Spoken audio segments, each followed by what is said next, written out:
Welcome back, everybody, for another deep dive. Mm. Today, we're going to be exploring this fascinating topic of unprocessed memories. Ooh, yes. We're diving deep into Getting Past Your Past by Francine Shapiro. Oh, good one. Yeah, and she is the creator of EMDR therapy. Right. And this book is really giving us some incredible insights into how our past experiences can actually shape our present, even decades later. Yeah. We might think of trauma, those big T traumas when we think of unprocessed memories. But Yeah. this book is really about how any kind of past experience, even those seemingly insignificant ones, Right. can impact our emotions, our behaviors, and even our physical well-being. It's so true. It's wild. It's really amazing how much power those hidden memories can have. Like Yeah. you said, they can be hidden. Right. Shapiro's main idea is that unprocessed memories are stored in a way that keeps those original emotions, the Yeah. physical sensations and the beliefs that went with that experience, Wow. alive in your brain. Like they're frozen in time. Yeah, they're like little time capsules just waiting to be triggered. It's like when you hear the first line of a song Yes. or a poem, and you instantly know the next one. You got it. Your brain just automatically fills in that blank. Based on those past experiences. Exactly. And Shapiro uses this analogy of roses are red, violets are blue, Oh, yeah. to illustrate how our minds, they create these automatic responses based on the neural pathways that were formed by our experiences. Uh-huh. And it's just like a reflex. When the doctor taps your knee Yeah. and your leg jerks involuntarily, it's the same type of thing. Okay, so we have these automatic reactions, which are helpful in a lot of situations. Right. But what happens when they are linked to negative experiences? Well, that's where things can get Oh, really interesting and sometimes tricky. okay. So let's consider Justine for a second. Okay. She's a successful 25-year-old, Mm-hmm. but whenever a boyfriend breaks up with her, Yeah. she reacts like a terrified child, like her world is ending. Yeah, you would think that with her success, she would have more resilience in that area. You would think, Yeah. wouldn't you? But through EMDR therapy, Yeah. they discovered the root of her extreme reaction. Mm.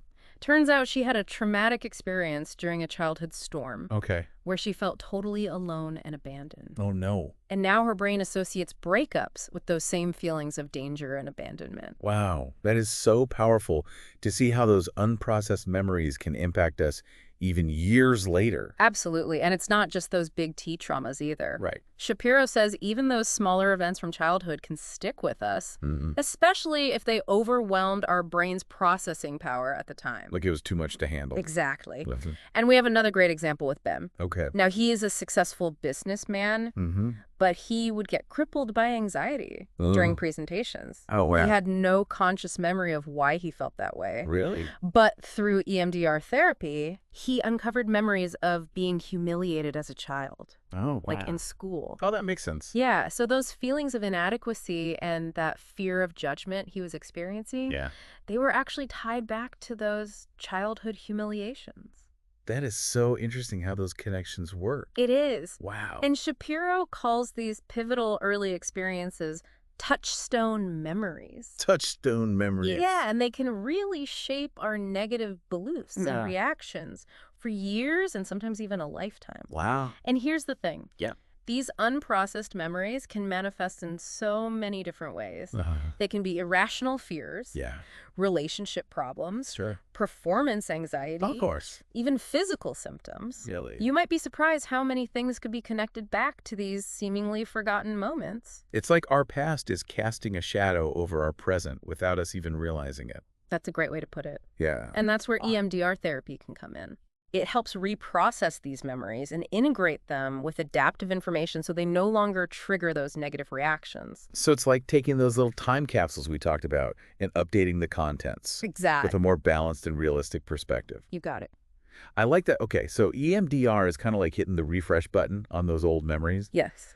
But how exactly does that work? So, You mentioned something called bilateral stimulation. right, it often involves eye movements. Eye movements. Yeah. That sounds a little strange. It might sound a little strange, Yeah. but the idea is to facilitate the brain's natural healing process. Okay. It might sound like something out of a sci-fi movie, Yeah, a little bit. but the discovery actually came from a simple observation. Wait, so eye movements? How did anyone even think to connect those with processing trauma? So Shapiro, she actually stumbled upon this idea while she was walking in the park. Mm-hmm. And she noticed how her own disturbing thoughts were shifting as her eyes moved back and forth. It's really fascinating. Wow. So it sparked her curiosity. Yeah. And through years of research and clinical trials, EMDR therapy was born. So she was like, hold on, my thoughts are changing just by moving my eyes. Yeah. There's something going on here. Exactly. Yeah. And it's believed to be linked to what happens during REM sleep. When our eyes are moving rapidly, our brain is processing emotions and memories. Okay. So the bilateral stimulation used in EMDR might be tapping into similar processes. Oh, interesting. Yeah. So allowing your brain to kind of revisit those unprocessed memories, Right. but in a safe and controlled way. Yes, in a therapeutic setting. Okay, and ultimately reducing their negative impact. Right. So it's like giving your brain a chance to refile those memories in a way that doesn't trigger those old, unhelpful reactions. That's the idea. Okay. And the science behind it is pretty solid, too. Really? The book mentions over 20 controlled studies showing EMDR's effectiveness in treating trauma, anxiety, and other conditions. That's good to hear. Yeah. It sounds like EMDR is more than just a trauma therapy, though, right? You're absolutely right. Yeah. Shapiro emphasizes that unprocessed memories can affect a much wider range of life experiences beyond just major trauma. Think about childbirth, for example. Okay. It's generally considered a positive experience, but for some women it can be quite traumatic. Oh, yeah, absolutely. Huh. Especially if there are complications. Right. And if those difficult emotions aren't processed, they can linger and impact a mother's ability to bond with her baby. Wow. Shapiro describes the case of Lucille, Okay. who had a really traumatic pregnancy and childbirth experience. She desperately wanted to connect with her baby. Yeah. But those unprocessed memories created this emotional block. That's heartbreaking. Wow. It really shows how important it is to address these unprocessed memories, not just for ourselves, Right. but for the people we love, too. Absolutely. And this brings us to another key point. Insecure attachment styles. So often stemming from childhood experiences, they can lead to relationship problems and emotional distress in adulthood. So those early experiences of rejection, neglect, or inconsistency Yes. can shape our beliefs about relationships and what we deserve. Exactly. Even if we're not consciously aware of the connection. Right. And think about Alexandra. Okay. She was drawn to partners who are critical and emotionally unavailable, unconsciously recreating the dynamics of her childhood, Oh, wow. where she felt rejected and neglected. It's like she was seeking out the familiar, even if it wasn't healthy. Exactly. That's a very common pattern. Wow. And those patterns can be incredibly difficult to break without addressing the underlying unprocessed memories. So we've seen how these unprocessed memories can have a huge impact. Yeah. But where do we even begin to address them? That is a great question, and that's what we are going to delve into more in the next part of our deep dive. Okay.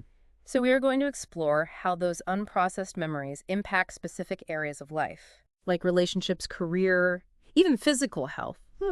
But before we get there, I want to introduce you to a few practical techniques that Shapiro outlines in her book. Oh, I love practical tips. All right. Give me all the tools. All right. So one of my favorites is the safe, calm place exercise. Ooh, what is that? So it's all about creating a mental sanctuary that you can access whenever you need a dose of peace and security. So it's like having your own personal escape hatch. Exactly. I like it. Okay.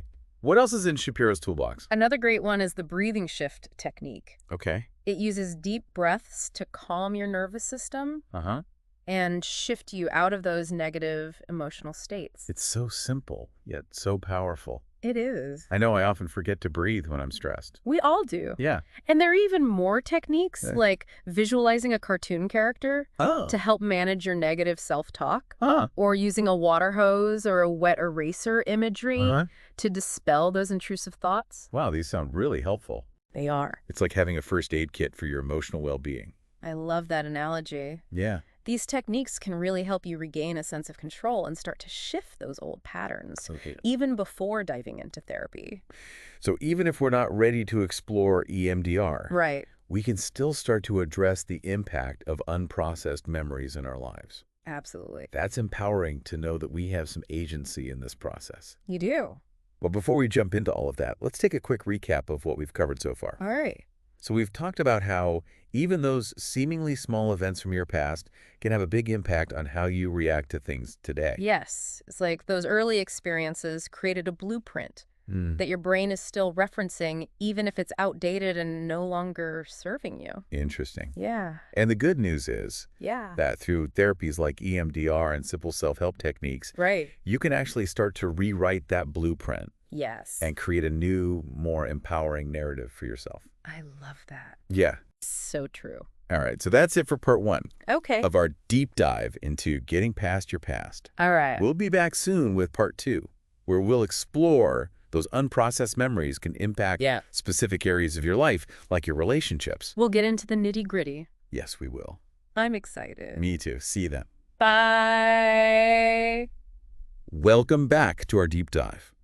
We're picking up right where we left off, exploring how these unprocessed memories can really tangle with our relationships. Yeah, it's like we all carry around this invisible baggage from our past. Yeah, and the thing about unprocessed memories is they can turn that baggage into repeating unhealthy patterns in our relationships. Yes. We saw that with Alexandra, right, who kept choosing partners who were critical and emotionally unavailable. It was like she was drawn to what felt familiar. Right. Even though it wasn't healthy for her. Yeah, her brain was trying to work through those old hurts, but going about it in all the wrong ways. Yes. Makes you wonder how many of us are doing the same thing without realizing it. So many of us. Yeah. That's such an important point.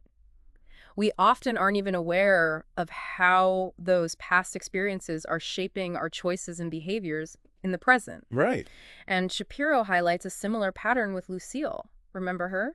Yeah, she had that difficult childbirth experience. Yes. And she struggled to bond with her baby. Right, because of those unprocessed emotions. Yeah, it's heartbreaking because she so desperately wanted that connection, but just felt emotionally blocked. It's true. Yeah. And it's not just romantic relationships or parent-child relationships that are affected. Okay. Shapiro also delves into how those early experiences can impact our relationship with ourselves. Yeah, this is where that stress to better than well concept comes in, right? Yes. It's not just about surviving, but thriving and reaching our full potential. Exactly. Do you think those unprocessed memories can really hold us back that much? Absolutely. They can show up in our careers, our creative pursuits, even our spiritual growth. Wow. So think about someone who's constantly driven to overwork, pushing themselves to the point of burnout, or someone who struggles with performance anxiety no matter how talented they are. I've definitely experienced that fear of failure. Yeah, it can be paralyzing. Yes. And often those fears and anxieties are rooted in those early touchstone memories that we talked about. Right. You know, those pivotal early experiences that shape those negative beliefs. Yeah. Shapiro shares some inspiring stories of people who were able to break free from those limitations. She does. Once they addressed those underlying memories. Right, yeah. Like that woman who finally overcame her performance anxiety. Yes. After processing memories of childhood criticism. It's amazing how those early experiences can create such a self-fulfilling prophecy. It really is. Yeah. And then there's the story of the man who struggled with workaholism. Okay. Driven by a deep fear of failure that stemmed from those early touchstone memories. But through EMDR, he was able to release those fears and create a healthier balance in his life. These stories are so encouraging. They are. It really highlights the transformative power of addressing those underlying memories. Absolutely. It's like they were carrying around these invisible chains that were holding them back. Yeah, and it's not just emotional and behavioral patterns that can be affected. Right. Shapiro also explores that mind-body connection. Yes. And how those unprocessed memories can actually manifest as physical symptoms. They can. Wait, really? Yeah. I mean, like our emotions can cause physical pain? They can. I know stress can give me headaches, but I never thought about it in terms of unprocessed memories. Yeah, it's fascinating, isn't it? Yeah. She talks about a man who experienced debilitating phantom limb pain years after losing his leg in a motorcycle accident. Oh, wow. And through EMDR, they were able to trace those sensations back to the unprocessed trauma of the accident. So it's like his body was still holding on to the memory of that pain, even though the limb was no longer there. It's true, and it's not just physical pain either. Shapiro also gives examples of people experiencing things like chronic headaches, asthma, and even digestive issues that were linked back to unprocessed emotional experiences. Wow. It really underscores how interconnected our minds and bodies truly are. It does. Yeah, it makes you realize how much we might be carrying around without even realizing it. Right. Like those unprocessed memories are whispering to us through our physical sensations. I love that. Yeah. That they're whispering to us. But what about those who haven't experienced like major trauma? Yeah. Can those smaller everyday hurts still have a significant impact? Absolutely. Even seemingly minor events can leave their mark, especially if they occurred during those critical developmental periods.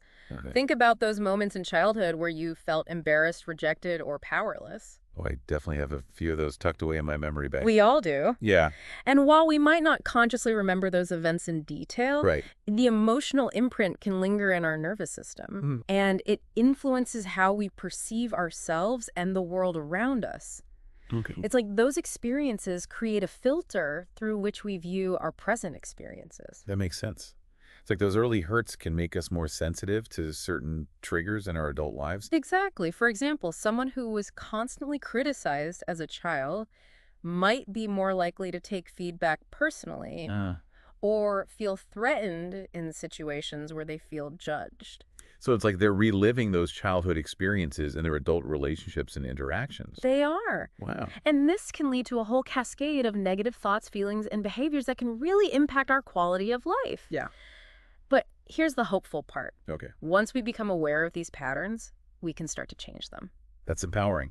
It is. So it's not about being a victim of our past, but rather recognizing those patterns and choosing a different response. Exactly. But what about those times when we feel completely overwhelmed by those old emotions? Yeah. What can we do in those moments? That's where those practical techniques from the book can be so helpful. Okay. Remember that safe, calm place exercise we talked about? Yeah, visualizing a peaceful place Yes. can help soothe your nervous system It can. and create a sense of safety and grounding. Exactly. And the breathing shift technique is great for calming down those fight or flight responses. It is. Yeah, just taking a few deep breaths can make such a difference. It really can. And don't forget about the power of positive self-talk. Oh, that's a good one. Yeah, instead of beating yourself up with those old negative scripts, Right.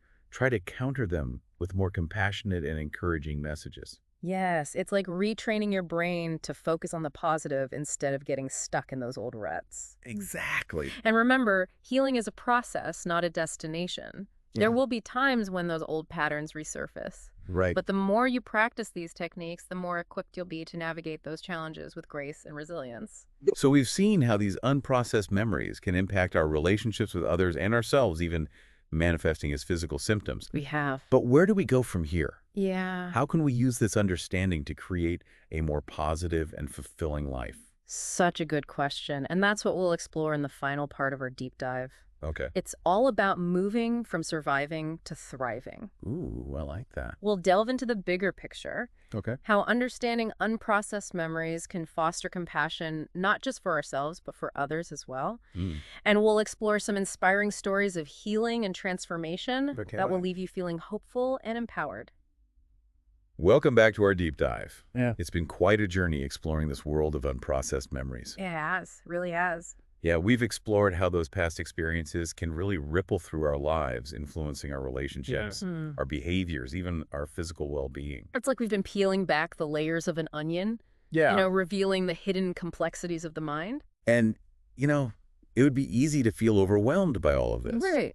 But Shapiro, she doesn't leave us hanging. No. She offers a path forward, No. a way to move from simply surviving to truly thriving. That's right. And that path starts with awareness. Okay. Once we understand the power of those unprocessed memories, Yeah.